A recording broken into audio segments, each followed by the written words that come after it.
acompaña en este segmento para la entrevista y el análisis el economista José Manuel Puente, además profesor universitario. Muy buenas tardes, bienvenido a este punto de encuentro, Argumentos. Muy buenas tardes, Rosa. Gracias por la invitación. Gracias a usted por estar con nosotros. Antes de la pausa estábamos haciendo un repaso de los anuncios por el Ejecutivo en referencia a que inversionistas extranjeros, nacionales, ahora pueden invertir en la bolsa de valores y comprar acciones entre 5 y 10% de empresas públicas como CanTV, estamos hablando también de empresas mixtas de petróleo. Ahora vamos al trasfondo, ¿no? ¿Por qué ese cambio en el gobierno de Nicolás Maduro en referencia a temas que, bueno, pensábamos que esto no iba a suceder, ¿no? Su posición como economista. Bueno, creo que vale la pena revisar en 2 minutos lo que ha pasado en los últimos 22 años y de dónde viene esto. El gobierno inicia su periodo en el 99 expropiando, nacionalizando empresas. Más de 300 empresas fueron expropiadas y nacionalizadas. Muchas de ellas, por no decirlas todas, fueron quebradas, llevadas a situaciones financieras muy penosas, de gran déficit presupuestarios, pero además ninguna de ellas produce bienes y servicios de calidad. Veamos ABA CanTV. Hoy en día ABA CanTV es una empresa financieramente deficitaria que produce un servicio de muy baja calidad y donde gran parte de los usuarios han migrado a empresas privadas. Entonces, Sí, hemos visto innumerables quejas con el tema de CanTV, han incrementado los precios, el servicio pues sigue presentando fallas. Ahora mismo, hoy recibíamos denuncias de distintos sectores de la ciudad capital en referencia al tema de CanTV. Entonces, con ese escenario uno se pregunta, pero entonces, ¿quién va a querer invertir en estas empresas en la situación en la que se encuentran en la actualidad?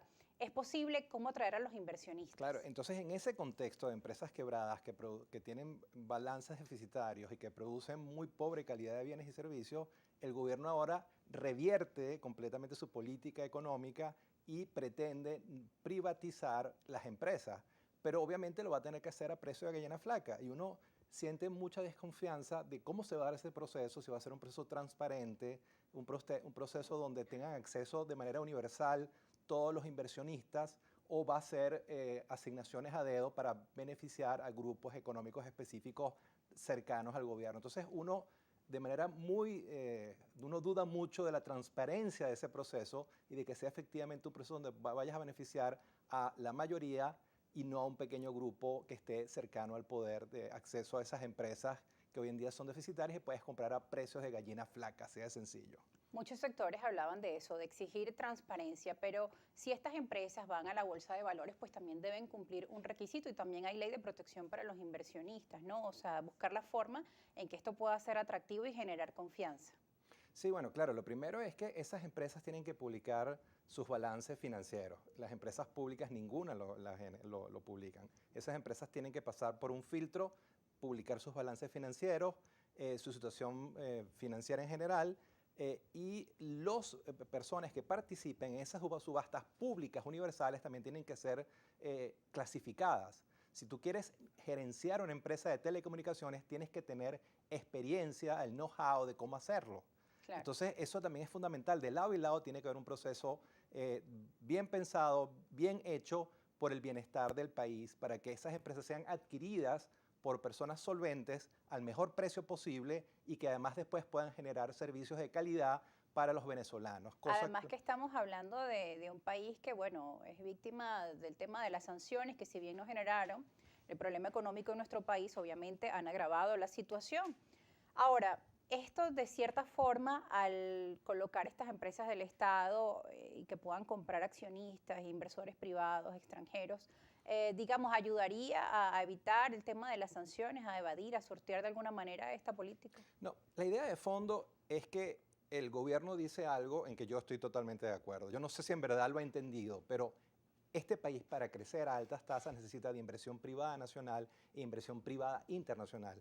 Parte del drama de Venezuela, y es porque ha tenido el peor desempeño macroeconómico de todos los países de Sudamérica en los últimos 22 años, es porque prescindió completamente de la inversión privada nacional y la inversión internacional. Si uno va a la data publicada por CEPAL, la Comisión Económica para América Sí. Latina, Venezuela tiene el menor flujo de inversión directa extranjera de todos los países de América Latina. Es decir, Venezuela no ha tenido la gasolina para crecer a altas tasas. El gobierno dice que ahora ha entendido esa realidad después de 22 años, un poco tarde en mi opinión, Pero bueno, ojalá lo haya entendido y ahora quiere atraer inversión privada nacional e internacional. Si esa es la intención, pues bienvenido. Sí, Venezuela necesita grandes volúmenes de inversión privada nacional e internacional para poder desarrollar toda su potencialidad y crecer a altas tasas, como lo estaba haciendo, lo hizo Perú durante muchos años, lo ha hecho Colombia en alguna medida, Chile, etcétera, etcétera. Fíjese, por aquí leía un tuit de La Tabla, donde ellos decían que en noviembre de 2010 Chávez promulgó la Ley de Bolsa Pública de Valores, que el objetivo en su momento era crear un escenario para transar títulos y papeles de compañías del Estado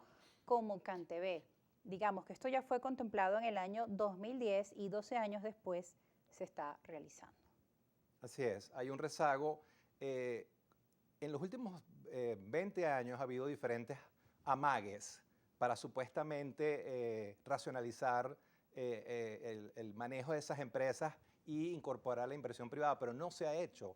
Este pareciera que es el primer intento serio de hacerlo. Lo que pasa es que, como hemos hablado, ya muchas de esas empresas están quebradas, tienen un desempeño financiero muy pobre y casi todas producen bienes y servicios de muy pobre calidad. En ese contexto, el precio que se puede lograr por esas empresas es muy bajo. Es decir, esto ha sido un costo terrible para todos los venezolanos, que sus empresas públicas han ido a la quiebra, que hoy en día el precio de mercado de esas empresas es muy bajo y eso ha tenido un impacto patrimonial tremendo para el país y para todos los venezolanos. Ahora la población se pregunta cómo se traducen estos anuncios económicos, estos cambios que estamos observando en nuestro país en mejoras, ¿no? Estamos hablando de un país donde la población está preocupada porque tenemos el peor salario en América Latina, debajo de países como Cuba, como Haití, catalogado como el país más pobre de la región. Entonces la gente dice, bueno, estos cambios, ¿en qué forma y en qué momento nos van a beneficiar? Porque la gente está esperando soluciones ya, soluciones hoy. Rosa, ese punto es importante. Esta es la primera vez en el último siglo que el salario mínimo y promedio venezolano está por debajo del de Cuba, el de Haití o el de Honduras. Es algo asombroso. Hace 25 años atrás, A pesar de tantos aumentos. pensar que el país con las principales reservas petroleras del mundo iba a tener el salario mínimo y promedio más bajo del continente era impensable. Entonces, eso es lo que ha ocurrido después de 22 años de errores en materia de política económica. Pero entonces ahora tu pregunta. Estas privatizaciones son solamente una pata de lo que tiene que ser un programa integral de reformas económicas, donde tenemos que comenzar, tienes que comenzar por un programa de estabilización, tienes que estabilizar el enfermo, tienes que llevar a cabo política fiscal, monetaria y cambiaria que logre generar equilibrios macroeconómicos. ¿Qué significa eso en español? Recuperar crecimiento a altas tasas, al 7, 8, 10%, esta economía puede crecer esa tasa, recuperar el control del nivel de precios de la economía. Venezuela sigue teniendo, salimos de la hiperinflación, pero sigue teniendo la inflación más alta del mundo y 30 o 40 veces por encima de América Latina. Tenemos que estabilizar el nivel de precios de la economía con política fiscal, monetaria y cambiaria adecuada y después generar política macroeconómica para que haya pleno abastecimiento de bienes y servicios. Después de que logras estabilizar al enfermo, te puedes ir a un programa de cambio estructural y cambio institucional. Y para eso necesitas ayuda financiera importante del resto del mundo, ir a los multilaterales, ir a la comunidad internacional, porque no tienes por sí solo la capacidad de salir del hoyo en el que te encuentras. Recordemos que Venezuela desde el año 2017 está en default, en cesación de pagos, tiene una deuda vencida hace 5 años que no tiene capacidad de asumirla por sí sola. Necesita dinero de los multilaterales y de los mercados internacionales y la Unión Europea, Estados Unidos y Canadá, y con eso llevar a cabo un programa, y con eso cierro la idea, un programa de cambio estructural donde logres finalmente diversificar esta economía y dejes de ser una economía monoproductora solo dependiente del petróleo. Y después de ese año 2017, en el 2020 llegó la pandemia. Bueno, en fin, una serie de situaciones y circunstancias, aunado al tema de las sanciones, entre otras aristas y variables que obviamente pues aumentaban la preocupación. Y sin embargo, pese a este escenario, hemos visto también informes y economistas que dicen y distintas organizaciones económicas que avisoran que Venezuela va a tener un crecimiento. De esto vamos a estar hablando al regreso de la pausa y también vamos a leer algunos de los comentarios que ya nos han llegado con la etiqueta Argumentos Economía. Gracias por estar allí con nosotros, que ya regresamos, no se aparten.